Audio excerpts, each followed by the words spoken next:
Christchurch s'apprête à vivre une soirée qui restera longtemps gravée dans la mémoire des amateurs de rugby.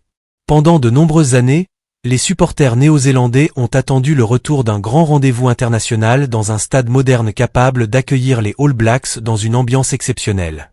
Aujourd'hui, cette attente prend fin avec l'ouverture officielle du One New Zealand Stadium, une enceinte flambant neuve qui symbolise le renouveau d'une ville profondément marquée par les événements du passé. Pour inaugurer ce théâtre du rugby mondial, il fallait un adversaire à la hauteur de l'événement.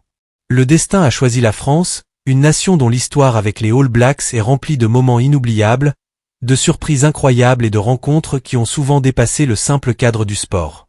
Mais cette confrontation possède une dimension encore plus particulière. Elle marque le début d'une nouvelle aventure pour Dave Rennie, officiellement de retour à la tête de la sélection néo-zélandaise. Chaque changement d'entraîneur apporte son lot de questions, d'espoir et d'incertitudes. Les supporters veulent découvrir une nouvelle philosophie, les joueurs cherchent à convaincre, tandis que les observateurs analysent le moindre détail afin de comprendre la direction que prendra cette équipe mythique au cours des prochaines années. Dès son arrivée, Dave Rennie a envoyé un message clair. Aucun joueur ne bénéficiera d'un traitement de faveur uniquement grâce à son passé ou à sa réputation. Les places devront être gagnées sur le terrain, grâce aux performances réalisées semaine après semaine. Cette approche a immédiatement créé une concurrence saine au sein du groupe et chacun sait désormais que chaque match représente une occasion de s'imposer durablement sous le célèbre maillot noir. En face, le 15 de France arrive dans un contexte bien différent. Plusieurs des plus grandes stars françaises ne participeront pas à cette première rencontre du Nation Championship. La longue saison du Top 14, conclue seulement quelques jours auparavant, a rendu impossible la présence de nombreux internationaux. Certains cadres ont également été ménagés afin de récupérer après une année particulièrement exigeante sur le plan physique et mental. À première vue, cette situation pourrait laisser penser que les Bleus abordent ce déplacement avec un effectif diminué. Pourtant, ce serait une erreur de sous-estimer cette équipe. Depuis plusieurs saisons, le rugby français s'est considérablement renforcé grâce à la qualité de sa formation et à la profondeur de son championnat. Derrière les joueurs les plus médiatisés se cache une nouvelle génération capable de rivaliser avec les meilleures nations du monde.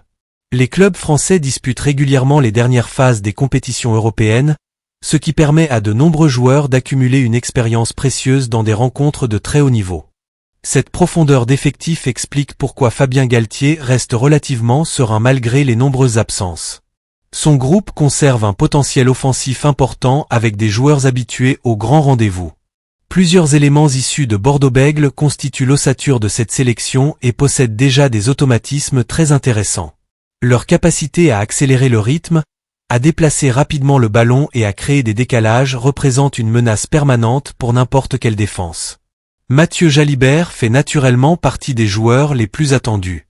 Son style spectaculaire, sa vision du jeu et sa qualité de passe peuvent transformer une action anodine en occasion d'essai. À ses côtés, Maxime Lucu apporte toute son expérience à la mêlée grâce à son calme et à son intelligence tactique. Derrière eux, Damien Penaud demeure l'un des finisseurs les plus dangereux du rugby international.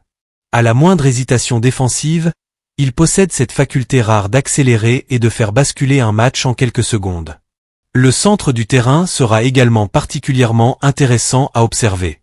Les associations entre Nicolas Deporter et Yoram Moefana offrent un mélange de puissance, de vitesse et de créativité capable de mettre sous pression la ligne défensive néo-zélandaise. Même sans certaines de ces vedettes, la France dispose donc d'armes offensives capables d'inquiéter les All Blacks. Cependant, les Néo-Zélandais restent fidèles à leur identité. Leur objectif sera d'imposer immédiatement un rythme extrêmement élevé afin d'étouffer leur adversaire.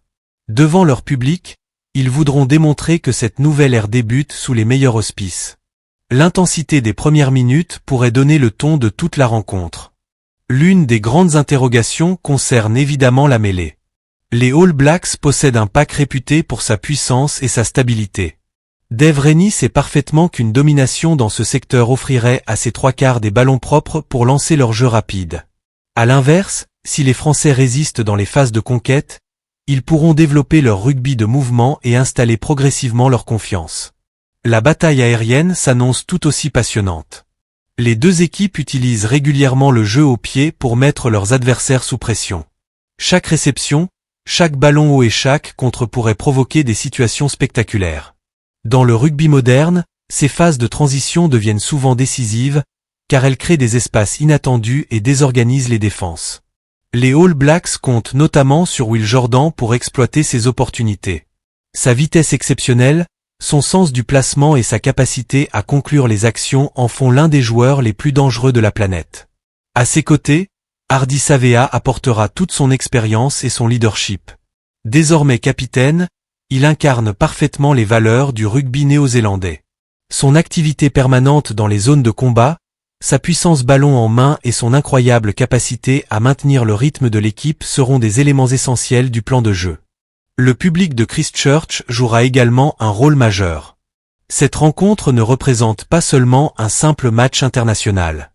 Elle symbolise le retour d'une ville au premier plan du rugby mondial. Après des années d'attente, les supporters auront enfin l'occasion de remplir un stade moderne construit pour accueillir les plus grandes affiches internationales. L'ambiance promet d'être exceptionnelle bien avant le coup d'envoi, avec un haka qui résonnera sous le toit du nouveau stade et qui devrait offrir des images impressionnantes aux téléspectateurs du monde entier. Malgré tout, les Français ne semblent pas intimidés par le contexte. Cette génération a déjà démontré à plusieurs reprises sa capacité à performer loin de ses bases. Les victoires obtenues lors des dernières années ont renforcé la confiance du groupe. Même lorsque les effectifs évoluent, cette culture de la victoire continue d'accompagner les nouveaux joueurs appelés en sélection. L'histoire entre ces deux nations ajoute encore davantage de tension à cette confrontation. Chaque fois que la France et la Nouvelle-Zélande se retrouvent sur une même pelouse, les souvenirs des affrontements passés ressurgissent immédiatement. Certaines rencontres sont devenues de véritables légendes du rugby international et rappellent qu'entre ces deux équipes, aucun scénario n'est jamais totalement impossible. Les favoris ont parfois chuté, les outsiders ont souvent créé la surprise et les émotions ont toujours été au rendez-vous. C'est précisément ce qui rend cette affiche si fascinante. Au-delà du résultat, elle ouvre un nouveau chapitre pour deux sélections qui cherchent chacune à construire l'avenir. Les All Blacks veulent prouver que l'arrivée de Dave Rennie marque le début d'un nouveau cycle victorieux.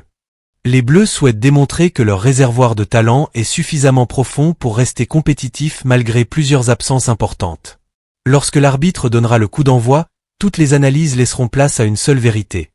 Celle du terrain, où chaque plaquage, chaque mêlée, chaque ballon récupéré et chaque décision pourra faire basculer une rencontre qui promet déjà d'offrir un spectacle digne de l'immense histoire qui unit ces deux géants du rugby mondial.